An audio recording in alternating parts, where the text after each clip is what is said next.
আর আমার দাদা হুজুর কেবলা যদি এশিয়া মহাদেশের মধ্যে প্রখ্যাত আলেম দিন, যিনি জামানার মুজাদ্দিদ জামান, মুহিউস সুন্নাহ, যিনি উস্তাদুল উলামা, সেরে গাজী সেরে মিল্লাত, হযরতুল আল্লামা আল হাজি গাজী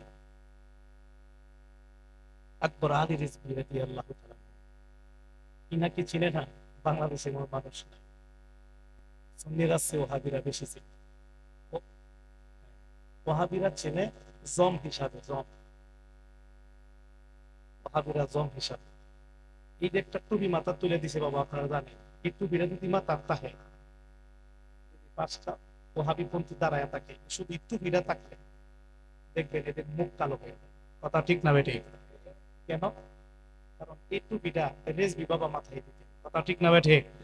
এই টুপিটা মাথায় থাকলেই মনে করে এরা রেজবি, অর্থাৎ রেজবি সাহেবের অনুসারী। ওরা ভালো করেই জানে যে রেজবি তারা হাসতে হাসতে জীবন দিয়ে দেয়, তবু তারা ইমান দেয় না। কথা ঠিক না বেঠিক? রেজবি তারা জীবন দিয়ে দেয়, তবু তারা নবী ছাড়ে না। কথা ঠিক না বেঠিক? রেজবি তারা যারা বিন্দু পরিমাণ বাতিলদের সাথে আপোষ করে না। কথা ঠিক না বেঠিক? রেজবি তারা যারা খাঁটি আহলে সুন্নাত ওয়াল জামাতের আকায়েদ পোষণ করে। কথা ঠিক না বেঠিক? সেই দরবারের অনুসরণ করতে পেরে আল্লাহ পাক আমাদেরকে তৌফিক দান করায়। আল্লাহ পাকের দরবারে শুকরিয়া আদায় করি, সবাই চিৎকার দিয়ে বলি আলহামদুলিল্লাহ। আজকে বাবা যিনি ওরস মোবারক, তিনি আমার বাবা মাজুব উলি রবিউল নূরে মাউ পাগলা রহমাতুল্লাহ। কি বলেন বাবা? মাজুব আল্লাহর ওলিদের পাওয়ার আছে কি নাই? আজকেও আমার বাবার কিছু ভক্তরা এখানে আসছেন, আমি ওদের সাথে কথা বলেছি। আমার বাবার যে কত কারামত ছিল তারা আমার কাছে বর্ণনা করেছে। মাজুব অলি যারা, মাজুব শব্দের অর্থ কি জানেন? যারা সর্বদাই আল্লাহর জিকিরে নিমজ্জিত ব্যক্তি, যারা আল্লাহর প্রতি আকর্ষিত ব্যক্তি, যারা শুধু আল্লাহর আকর্ষণে আল্লাহর জিকিরে সর্ব অবস্থায় মশগুল থাকে, তাকে মাজুব বলা হয়। চিৎকার দিয়ে সুবহান। অর্থাৎ ত্যাগী মাজুব আল্লাহর ওলিরা ব্যাপারে ইবনে মাজাহ শরীফের একখানা হাদিস আছে। নবীজি বলছেন, তোমাদের কাছে এমন কিছু পাগল আসবে যাদের মাথার চুলগুলো এলোমেলো, পুষ্টের নেই, পোশাকগুলি নোংরা, মাথার চুলগুলো এলোমেলো, পোশাকগুলি নোংরা, নরমাল মানুষ দেখা যাবে। কিন্তু তোমাদের দুয়ারে যখন আসবে, তোমরা তাদেরকে তাড়াইয়া দিও না। তারা যদি আল্লাহর দরবারে কিছু চেয়ে বসে, সাথে সাথে মঞ্জুর। চিৎকার দিয়ে সুবহান। তারাই মাজুব ওলি। মাজুব ওলিদের পাওয়ার বাবা আছে কি নাই? এখন দিয়ে ওয়াজ করতে গিয়েছিলাম, একটা মাজার আছে গরম সার মাজার। আমি খাদেমকে জিজ্ঞেস করলাম, এটা গরম সা কেন? হুজুর আপনি কি জানেন না? আমি বললাম না। এটা গরম সা কেন? ওইটা গরম সা এই কারণে, উনি খুব গরম ছিলেন, উনি আল্লাহর সাথে হতো গরম দেখাতেন। সুবহানাল্লাহ বলতেন না বাবা? উনি গরম সা কিভাবে লক্ষ্য পাইল? তখন ওরা বললো, উনি গরম সা এই কারণে পেলেন, এলাকাবাসী ওনাকে কে ধরলেন, এই পাগল, আজকে তোমার পাগলামি দেখাবো। তুমি যে পাগলামি করো, তুমি যে মাধ্যম দাবি করো, আমাদের এলাকায় কোনো বৃষ্টি নাই, আমাদের ফসল গুলা নষ্ট হয়ে যাচ্ছে, বৃষ্টি নাই। তুমি যদি কামালিয়াত লাভ করে থাকো, তুমি যদি মাধ্যম বলে হয়ে থাকো, আজকে তোমাদের পাগলামি, তোমার পাগলামি আমরা দেখবো। এলাকাবাসী গিয়া বললেন, পাগলা রে, এই যে বৃষ্টির কারণে ফসল গুলা নষ্ট হয়ে যাচ্ছে, তুমি একটু বৃষ্টির ব্যবস্থা করে দিতে পারবে না? একটু আল্লাহর কাছে বললে বৃষ্টি আনে দিতে পারবে না? যদি বৃষ্টি না এনে দিতে পারো, তাহলে মনে করবো তোমার মধ্যে কোনো খাওয়ারা নাই। এই মুহূর্তে মাত্র বলি, উনি বললেন, ও গ্রামবাসী ভাইয়েরা, যেটার জন্য আসছেন, কেন আসছেন? খুব বৃষ্টি নামায় দিতে হবে, আল্লাহর কাছে বললে বৃষ্টি নামায় দিতে হবে। এই পাগল বেটা বলতেছে, দেখো এই আল্লাহর সাথে আমার মিল করে না, আল্লাহর সাথে আমার কথা মিল করে না, এটার লগে আমার ঝগড়া হইছে, ইলার লগে আমার ঝগড়া হয়েছে, ওনার সাথে আমার এখন মিল করে না। সুবহানাল্লাহ বলতে না বাবা? আল্লাহর সাথে নাকি ঝগড়া হয়েছে, আল্লাহর কথার সাথে এক কথা মিল করে না। তো দেখেন, আমার কথার লাগে ওনার কথা মিল করে না। এখন বর্তমানে ঝগড়া ফাসাদ চলতেছে, এই জন্য বৃষ্টি আনতে পারবো না, কারণ এর লোক আমার ঝগড়া হয়ে গেছি গা, এখন আমার সাথে আর মিল নাই।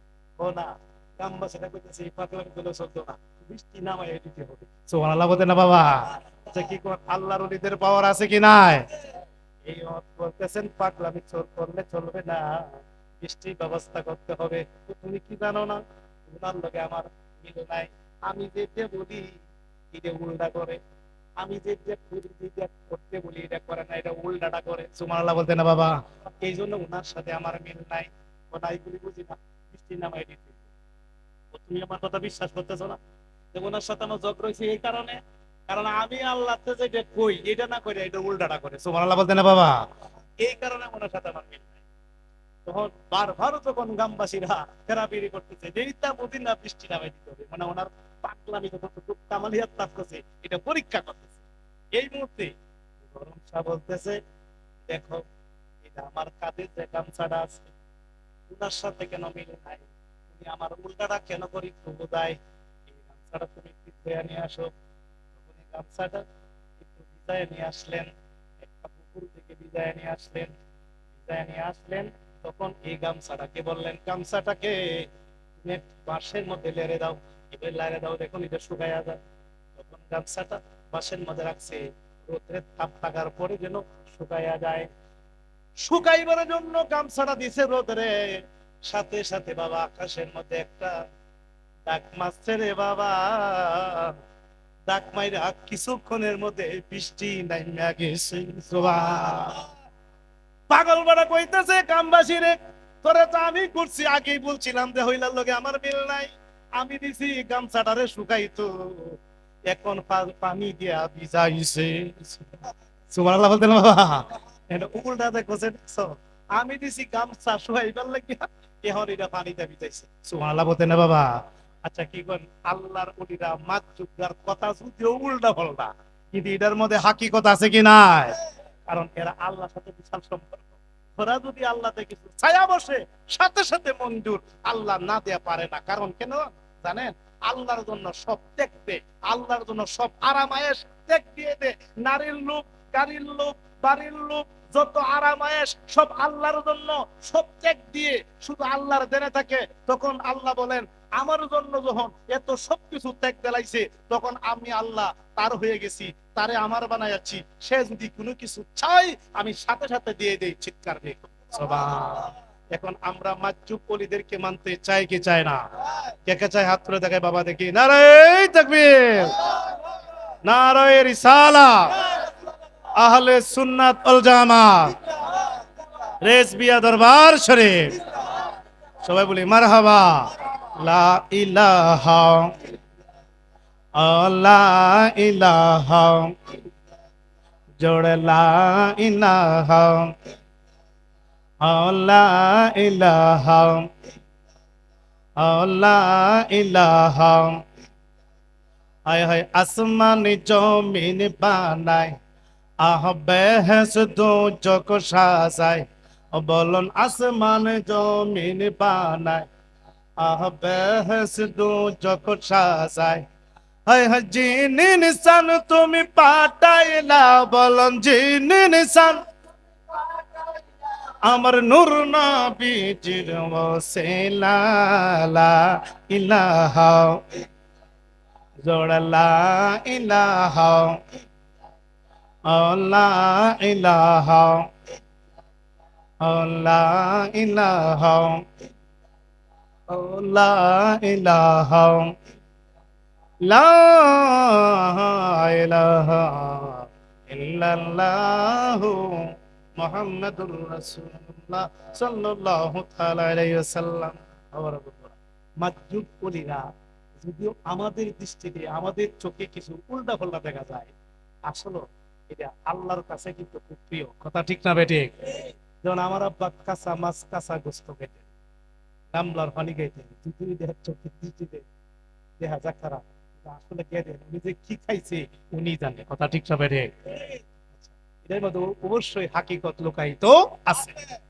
শুধু তা নয়, আমার আব্বার সম্পর্কে আমাদের কঠিয়াদি থানার এই যে পূর্বচর পাড়াতলার সাথেই নদীর পারুইয়া যে পাইকান, এই পাইকানের কিছু লোক আমাকে বললেন যে আপনার আব্বা যখন আমাদের এলাকায় আসতেন তখন আপনার আব্বার একটা 30 ফুট একটা খারাপ থেকে আমরা হতো না। আপনার আব্বা কি করছে জানেন? দেখি তখনকার যুগে আলকাতরা যে জায়গার মধ্যে লাগতো চামড়া পর্যন্ত উল্টে যাইতো, কথা ঠিক না বেটে? আগের আলকাতরা এত পাওয়ারফুল ছিল। আপনার আব্বা কি করছে জানেন? উত্তপ্ত গরম, এত গরম, এই গরমের মধ্যে আলকাতরা সারা শরীর মাখাইছে, মা খায়া এই আলকাতরা লইয়া বালুর মধ্যে গড়াগড়ি করছে। আচ্ছা, তখন বলছে আলকাতরার যে পাওয়ার, এটা কি বালু লাগার পরে কি কমছে না আরো বাড়ছে? তখন আমরা ভাবছি দূর থেকে এই বছর মনে মাওতাগুলা শেষ, কারণ যেটা লাগাইছে চলল চামড়া পর্যন্ত ছিল। ও আমনের বাপেরে দেখলাম শুধু নদীর মধ্যে একটা গোসল দিয়ে ডুব মাছ, ডুব মাইরে উঠতে দেখি আলকাতরা বালু থাকবো দূরের কথা, আলকাতরা চিহ্ন না, চিৎকার দিত। তাহলে এটাই কারামতে আউলিয়া হাক্কুন, ওলি আল্লাহর কারামত সত্য। সুবহানাল্লাহ বলতেন না বাবা? আমার এলাকার অনেকে দেখছেন 20 বান্দালে দাঁড়ায় রয়েছে, একটা কামড়ও দেয়। তাহলে এটা হলো কামালিয়াতের নিদর্শন। আমার নানি বাড়িরা বলছেন আমার আম্মারে যেখানে আনছেন ওইখানে লোক আমাকে বললেন যে আপনার আব্বা আমরা দেখছি উনি উনি ঘরে থাকতেন, উনি জঙ্গলের মধ্যে গর্তের মধ্যে বাংলা কবর, এই কবরের গর্তের মধ্যে থাকতেন এবং উনি সবসময় জিকিরে মশগুল থাকতেন। চিৎকার দিয়ে দেখছেন, যদিও আমাদের চোখে উল্টা পাল্টা দেখা যায়, কাজটা কি করতেন? সর্বদাই জিকিরে থাকতেন। জিকির করতে করতে করতে করতে করতে করতে কলবের মধ্যে যত ময়লা আবর্জনা ছিল সব কিছু বাবা ধুইয়া মুচ্ছা পরিষ্কার করে কলবটা পরিশুদ্ধ হয়ে গেছে। তখন এই কলবের মধ্যে আল্লাহর বাসস্থান হয়ে গেছে। জোরে কোন সুবহানাল্লাহ।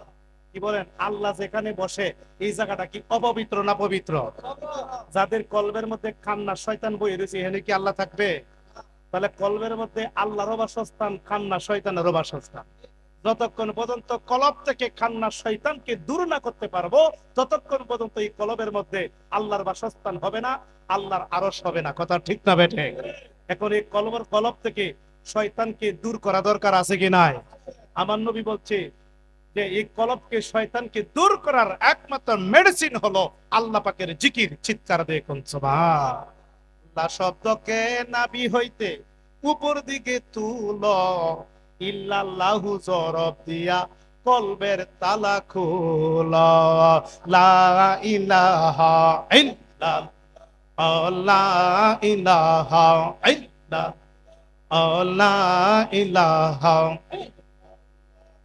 লা ইলাহা ইল্লাল্লাহ, লা ইলাহা লা ইলাহা ইল্লাল্লাহু মুহাম্মাদুর রাসূলুল্লাহ। বাবারা, বন্ধুরা, দেওবন্দীদের আকাবির শত শত আলেমদের পীর যিনি হলো হাজী এমদাদুল্লাহ মুহাজির মক্কি রহমাতুল্লাহ আলাইহি জিয়াউল কুলুব নামক কিতাবে লিখেছেন মানব দেহের মধ্যে বাবা 6টা স্টেশন আছে। এই 6টা স্টেশনকে যারা নূরময় করতে পারে এই লোকটা আল্লাহর ওলি হইয়া যায়। সুবহানাল্লাহ। এই 6টা স্টেশন হলো, একটা হলো বাম দুধের 2 আঙ্গুল নিচে, এটাকে বলা হয় কলব। আরেকটা হলো ডান দুধের 2 আঙ্গুল নিচে, এটা বলা হয় রুহ। একটা হলো বুকের মাঝে, এটা বলা হয় স্যার। একটা হলো কপালে, এটা বলা হয় কফি। একটা হলো মাথার তালুতে, এটা বলা হয় আকফা। একটা হলো নাভি বলে, এটা বলা হয় নফস। এই 6 লতিফাকে 6 লতিফার জিকির টাইনা যারা বেশি বেশি 6 লতিফার জিকির করবে তখন বাবা এই 6টা স্টেশন নূরময় হইয়া যাইবে। তখন আমার আল্লাহর বাসস্থান তার মধ্যে হয়ে যাবে। ধরে কোন সুবহান। তবে আমার আল্লাহরে পাইতে হলে পক্কানি মুর্শিদ দরকার আছে কি নাই? মুর্শিদ ছাড়া আল্লাহ পাওয়ার কোনো ব্যবস্থা। মুর্শিদ রূপে খুঁজলে পাবি তারে, আরে মুর্শিদ রূপে খুঁজলে পাবি তারে আপন গরে, মুর্শিদ রূপে খুঁজলে পাবি মানবের হৃদ মাজারে আল্লাহ রাসূল বিরাজ করে, মুর্শিদ দইরা তালাশ করো তারে, আরে মুর্শিদ দইরা তালাশ করো তারে আপন গরে, আরে মুর্শিদ রূপে খুঁজলে পাবি তারে, আরে মুর্শিদ রূপে খুঁজলে পাবি তারে আপন গরে, মুর্শিদ রূপে খুঁজলে পাবি। তালা মারছে কালিমাতে, চাবি আছে মুর্শিদের হাতে, মনের চাবি লাগাও শক্ত করে, আরে মনের চাবি লাগাও শক্ত করে আপন ঘরে, মুর্শিদ রূপে খুঁজলি পাবি তারে, মুর্শিদ রূপে খুঁজলি পাবি তারে আপন ঘরে, মুর্শিদ রূপে খুঁজলি পাবি তারে। চিৎকার দিয়ে বলুন মারহাবা। তাহলে মুর্শিদ ছাড়া আল্লাহ রাসূল পাওয়ার কোনো ব্যবস্থা। আরেক সাধক লিখেছেন, বাহিরেতে পীরের ছবি, ভিতরেতে নূর নবী, বাহিরেতে পীরের ছবি, ভিতরেতে নূর নবী, মুর্শিদ পাইলে নবী পাবি, মুর্শিদ পাইলে নবী পাবি, আল্লাহ বাকি থাকে না, দেখলি ছবি পাগল হবি, ঘরে রইতে পারবি না, আরে ঘরে রইতে পারবি না, দেখলে ছবি পাগল হবি। এই 14 ভুবনের মাঝে, এই 14 ভুবনের মাঝে রেজবি বাবা মাওলানা, দেখলে ছবি পাগল হবি, ঘরে রইতে পারবি না, দেখলে ছবি পাগল হবি। আরে বাহিরেতে পীরের ছবি, ভিতরেতে নূর নবী, বাহিরেতে পীরের ছবি, ভিতরেতে নূরের নবী। ধ্যানের দেশে আল্লাহ পাবি, আরে ধ্যানের দেশে জালাল কয় ডুবে দেখ না, দেখলে ছবি পাগল হবি, ঘরে রইতে পারবি না গো, ঘরে রইতে পারবি না, দেখলে ছবি পাগল হবি। চিৎকার দিয়ে বলুন মারহাবা। আরে জোরে বলি ইয়া রাসূলুল্লাহ। তাহলে আমরা কি মুর্শিদ ভজনা করতে চাই কি চাই না? বলুন তো, সমস্ত ওলি আল্লাহরা কি আল্লাহরে পাইছে মুর্শিদ রে সাইরা না দইরা? মুর্শিদ ধইরা ছাড়া কি আল্লাহ পাওয়ার কোনো ব্যবস্থা আছে? বড় পীরের মতন আল্লাহর ওলি, যিনি রুহানি জগতে ওলি হয়ে আসছেন, মাদারাজাত ওলি, মায়ের ফেডার ভিতরে ওলি হয়ে আসছে, ইনিও যদি আল্লাহরে পাইতে গিয়া ফির ধরন লাগে, তাহলে আমরার ফির ধরা দরকার আছে কি না? বড় পীর আব্দুল কাদের জিলানী শুধু পীরই ধরে নাই, বড় পীরের পীরের নাম ছিল শেখ আবু সাইদ মাকজুমি রাহমাতুল্লাহ। শুধু উনি পীরই ধরে নাই, পীরের 18 বছর খেদমত করছে। সুবহানাল্লাহ। হযরত বাইজিদ বুস্তামি রাহমাতুল্লাহ আলাইহি, তার এক মুরিদ প্রশ্ন করলো, বাবাজি আমি একটা জিনিস জানতে চাই গো বাবা। তো কি জানতে চাও? তো জিনিসটা হইলো, বাবা আপনি তো হইলেন সুলতানুল আরিফিন, বাবা গো আপনি তো বলেছেন 2 আঙ্গুলের ফাঁকির মাঝে আপনি সমগ্র পৃথিবী দেখতে পান। সুবহানাল্লাহ বলেন না? এত বড় সুলতানুল আরিফিন আপনি কিভাবে হইলেন বাবা, আমরা জানতে চাই। এই মুহূর্তে বাইজিদ বুস্তামি কয়, আমার মুরিদান রে, ও আমার মুরিদান শোনো, আমি কিভাবে সুলতানুল আরিফিন হইলাম শোনো। আমি 2টা কাজ করে আমার আল্লাহ আমার সুলতানুল আরিফিন বানায়া দিছে। আমি 2টা আমল করতাম। কোন 2টা আমল? একটা আমল হইলো আমি করতাম মায়ের খেদমত। সুবহানাল্লাহ। আরেকটা কি? আরেকটা হলো আমি করতাম পীরের খেদমত। মায়ের খেদমত, পীরের খেদমত, 2 খেদমত করার কারণে আমার আল্লাহ আমার প্রতি রাজি খুশি হইয়া আমারে আমার আল্লাহ সুলতানুল আরিফিন বানায়া দিছে। সুবহানাল্লাহ। তাহলে আমরা কি বাবা পীরের খেদমত করতে চাই কি চাই না? তাই বাবা, হ্যাঁ, আমাদের ইমাম, আমাদের মাযহাবের ইমামের নাম ইমামে আজম আবু হানিফা রাহমাতুল্লাহ আলাইহি। কথা ঠিক না বেটে? আমাদের মাযহাবের ইমাম আবু হানিফা রাহমাতুল্লাহ কি বলছে জানেন? ফিকহ আকবর আমার কাছে আছে, আরবি তো আরবি কিতাব, ফিকহ আকবরের মধ্যে আছে। তিনি বলছেন ইমাম আজম আবু হানিফা কি কই, আমরা কি মাযহাব মানে কি মানি না? আমরা কি লা মাযহাবি না মাযহাবের অনুসরণ করি? আমরা মাযহাবের অনুসরণ করি। আমরা মাযহাব মানি কি মানি না? মাযহাব কয়টা? 4টা, হানাফি, শাফি, মালিকি, হাম্বলি। 4 মাযহাব মানা হলো ওয়াজিব। অনুসরণ করব একটাকে। আমরা কোন মাযহাবে অনুসরণ করি? হানাফি। হানাফি মাযহাবের ইমামের নাম কি? হযরত নুমান বিন সাবেত, ইমাম আবু হানিফা রাহমাতুল্লাহ আলাইহি। না, আবু হানিফা রাহমাতুল্লাহ আলাইহি কি বলেন জানেন? এটা ফিকহ আকবরের মধ্যে আসছে, আরবি তো আরবি। তিনি বলছেন লাউলা সালতানি লা হালাকান নামাজ। ইমাম আজম আবু হানিফা কয়, আমি যদি শেষের 2টা বছর ফিরের কাছে মুরিদ হইয়া ফিরের খেদমত না করতাম তাহলে আমি ধ্বংস হইয়া যাইতাম। তাহলে ইমাম আজম যদি পীরের কাছে না গেলে ধ্বংস হয়ে যাইতো, তাহলে আমরা পীর ধরা কতটুকু জরুরি? পীর ধরা জরুরি, পীর ধরা দরকার আছে কি নাই? আবু হানিফা রাহমাতুল্লাহ কয়, আমি পীরের কাছে যাওয়ার পরে এমন কিছু জ্ঞান পাইছি, যদি পীরের কাছে আমি না যাইতাম তাহলে আমি অহংকারে পইরে আমি ছাই হয়ে পড়তাম, আমি ধ্বংস হয়ে যাইতাম। পীরের কাছে যাওয়ার পরে পীরে আমার ইলমে তাসাউফের আত্মশুদ্ধির এমন তালিম দিছে, দেওয়ার পরে আমার আমিত্ব বিলীন করে দিয়েছি। আমি আমার বলতে কিছু ছিল না, তখন আমি আল্লাহর মধ্যে বিলীন হয়ে গিয়েছিলাম। যদি এই জ্ঞান আমি না নিতাম তাহলে শরীয়তের এলেমে আমি পুইরা ছাই হইয়া যাইতাম। চিৎকার দিয়ে কোন সুবহান। শুধু পীরের কাছে গিয়ে আমি বাঁচছি। তাহলে আবু হানিফা রাহমাতুল্লাহ আলাইহি যদি পীরের কাছে গিয়া যদি বাচ্চা থাকে, আমরা কি পীরের অনুসরণ করা দরকার আছে কি নাই? আমরা কি পীর মুর্শিদের পক্ষে আছে কি নাই? নারায়ে তাকবীর, নারায়ে রিসালাত। ওলি আল্লাহ যেখানে, পীর মাশায়েখ যেখানে, সুন্নিয়তের আলো, মিলাদ কিয়ামের আলো, মিলাদুন নবীর আলো, নবী আছে যেখানে, নবী নাই যেখানে, সবাই বলে মারহাবা। পীরের কাছে কেন যাব? পীরের কাছে যাব আত্মশুদ্ধি করার জন্য। পীরের কাছে কেন যাব? পীরের কাছে যাব কলবকে জাগ্রত করার জন্য। একটা ঘুমন্ত হৃদয়কে জাগ্রত করার জন্য পীরের কাছে যাব। একটা জাগ্রত অন্তর হাজারো কাবার চেয়ে শ্রেষ্ঠ। সুবহানাল্লাহ। তাহলে কি আমরা ঘুমন্তই থাকবো না জাগ্রত হব? জাগ্রত হইতে কি একজন জাগ্রত লোকের কাছে যাওয়া দরকার আছে কি নাই? তিনি তো পীর মুর্শিদ। পীর মুর্শিদ যদি পীর মুর্শিদের কাছে না যাই, মুরাকাবা করব কি করে? মুরাকাবা শিখতে পীরের কাছে যাইতে হইব, মুরাকাবা করতে তো পীর লাগবে। কি কোন মুরাকাবা করতে হলে কি বরজক জ্ঞান লাগবে কি লাগবে না? এই বরজক জ্ঞানে তো মুর্শিদ। বাবা, ইবাদত হলো 3 প্রকার। জোরে কোন কয় প্রকার? এখন আমরা যারা বসছি, আমরা কি ইবাদত করতে চাই কি চাই না? ইবাদত করলে তো ওলিয়ত লাভ করবে। এখন ইবাদত হলো 3 প্রকার। একটা ইবাদত হলো ইবাদতে জিসমানি, একটা হলো ইবাদতে রুহানি, একটা ইবাদতে মালি। ইবাদতে মাল হলো ধন সম্পদের ইবাদত, যেমন টাকা পয়সা দিয়ে ইবাদত করা যায়। এটা হলো মালের ইবাদত, যেমন টাকা পয়সা দান খয়রাত করা, যাকাত দেওয়া, ফিতরা দেওয়া, এগুলি করলে ধন সম্পদ পবিত্র হয়। এটা হলো ধন সম্পদের ইবাদত, মালের ইবাদত। এই গেল মালের ইবাদত। ধন সম্পদ যেমন যাকাত দিলে, ফিতরা দিলে, দান খয়রাত করলে যেমন ধন সম্পদ যেমন এই হয়, ধন সম্পদ পবিত্র হয়। আমরা 2টা জিনিস পবিত্র করতে হবে, একটা হলো জিসমানি, একটা রুহানি। একটা ইবাদত হলো জিসমানি, দেহের ইবাদত, একটা কলবের ইবাদত। দেহের ইবাদত হলো নামাজ রোজা, এগুলি হলো দেহের ইবাদত। আর আরেকটা আছে কলবের ইবাদত।